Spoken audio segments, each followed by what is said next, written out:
the chase and the hunt, and I set the pace when I'm running. I always take what I want and I always give it 100. Don't need a bank, no I'm funded. Play the game like it's nothing. I'm always thankful for something. Don't take for granted, stay humble. Now wake up! Welcome to another episode of This is CorbinCenter, and what a week it was for me, and I can't wait to share everything. But first, I had something to celebrate. I had a lot of things to celebrate, but I had one particular thing to celebrate. But that's why my Corbinite recognition is for Andy. Thank you so much. You were originally going to celebrate with me, getting me an Arnold Palmer when I won my match and became the new BreakOut Champion at age 39, mind you. You're never too old to do.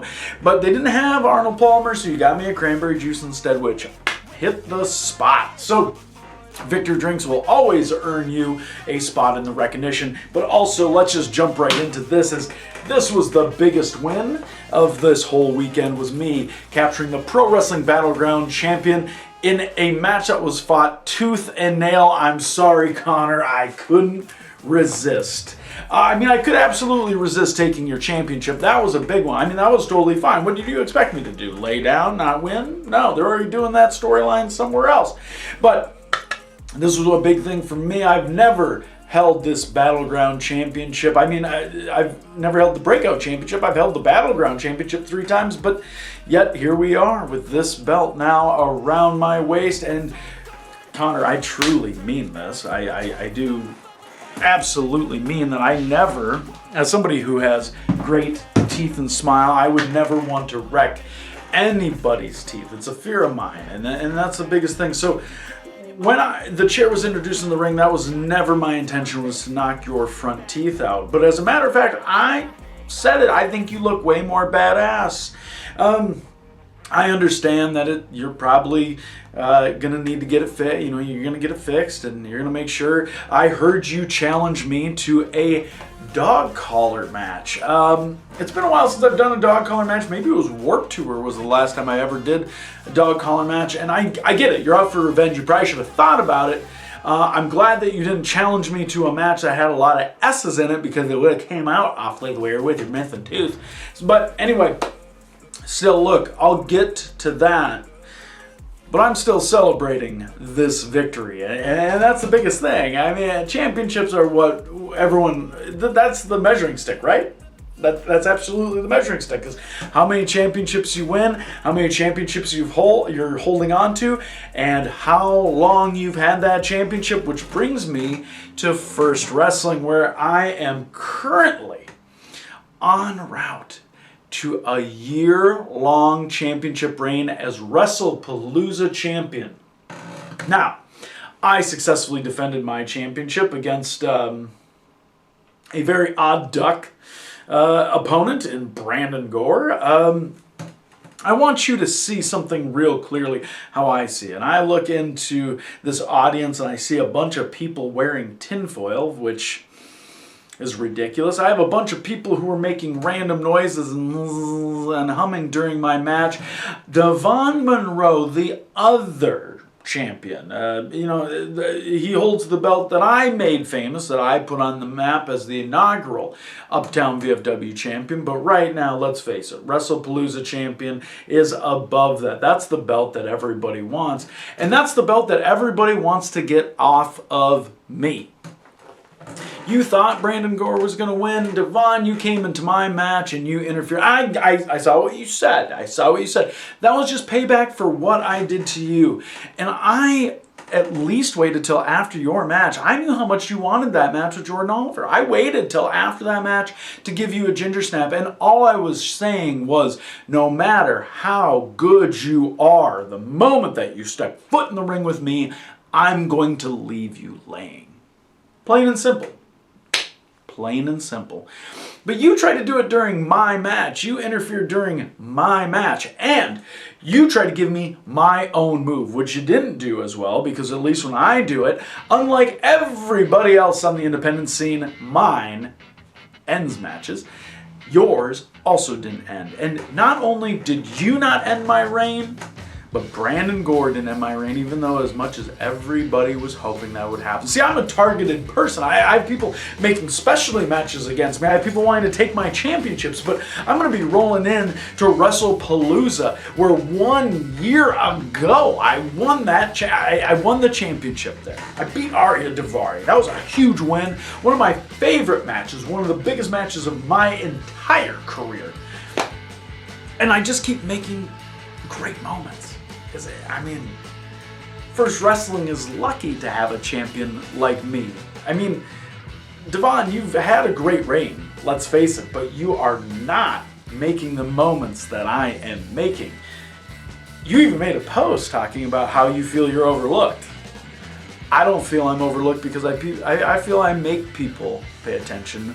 You have to go to Twitter and make people remember the things you did. It's almost as bad as Rennie D's Twitter, but I digress. Anyway, look, keep telling people, keep reminding them what you have to do time and time again, and I will keep showing people why I'm the top champion.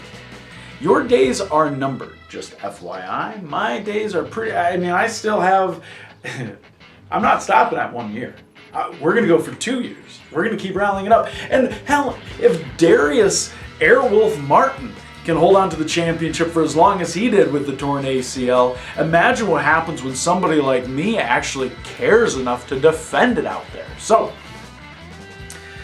I don't have a lot to be mad about, really, in actuality. I really don't. I mean, I have another championship. I'm sitting atop the top promotion. However, I don't know why people gotta poke the bear. Man, Zicky Dice, I like you, Zicky. I've liked you since the day I met you. I've enjoyed you, and I am a huge fan of things that you are doing and Outlandish Paradise.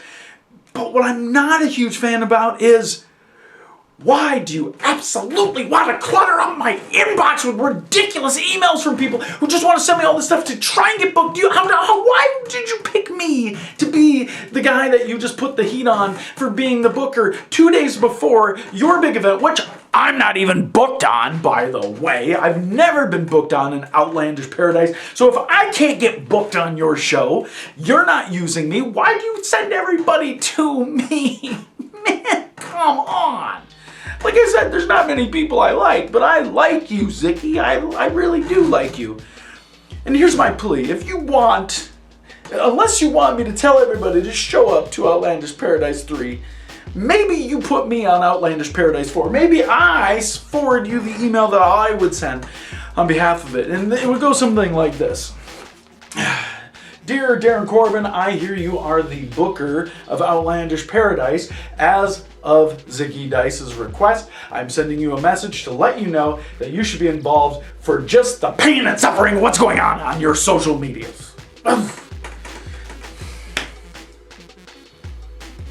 Outlandish Paradise 4? Come on. Can we make this happen? I'm throwing this out. I'm throwing the ball out to you, Zicky, on this one. My gosh. Seriously, you should see the inbox. I mean, anyone who runs a promotion ever with the requests that people get. I mean, it's wild. It's absolutely wild. Okay. But while I don't have Outlandish Paradise on my schedule, I actually have quite the busy. We're getting into summer. I've been talking about summer. Let's break down summer a little bit. I was supposed to have June 3rd for AWF, but that canceled. That's typical. So I don't have that. My next show is the St. Paul Slammer, which is an event that we've done for First Wrestling at Keg and Case. And then my match just got announced for Higher Ground, which Higher Ground's running their first show in a long, long time. So Higher Ground, I will be in Lorben Cometh reunites to take on the slasher scene. The very next day, I'm going to be at Wrestlepalooza, as I mentioned. Going to onward. Year-long reign. That is the goal. Then 2, then 3, then how many? It's like LeBron James saying how many championships he's going to win, but we're not going to fail like the Heat did. And then also back for Higher Ground on the 24th. And then I return to Heavy on Wrestling. And the Northwoods tour as I go through Second Wrestling 4 days in a row. Oh my gosh, is that what it was like on the road all the time? At least I get 1 day off, and then I'm coming back to Battleground, the new BreakOut Champion, which is, carrying that prestige on there. And then the Taste of Minnesota for First Wrestling we're going to be a part of. So I got busy schedules, and then we're into July, and all those fireworks, I'm just going to celebrate myself for surviving. That's it. That's all I'm going to do. Anyway, stay tuned. There will be definitely more to talk about all summer long on This is CorbinCenter. Stay out of my inbox. Don't be scared.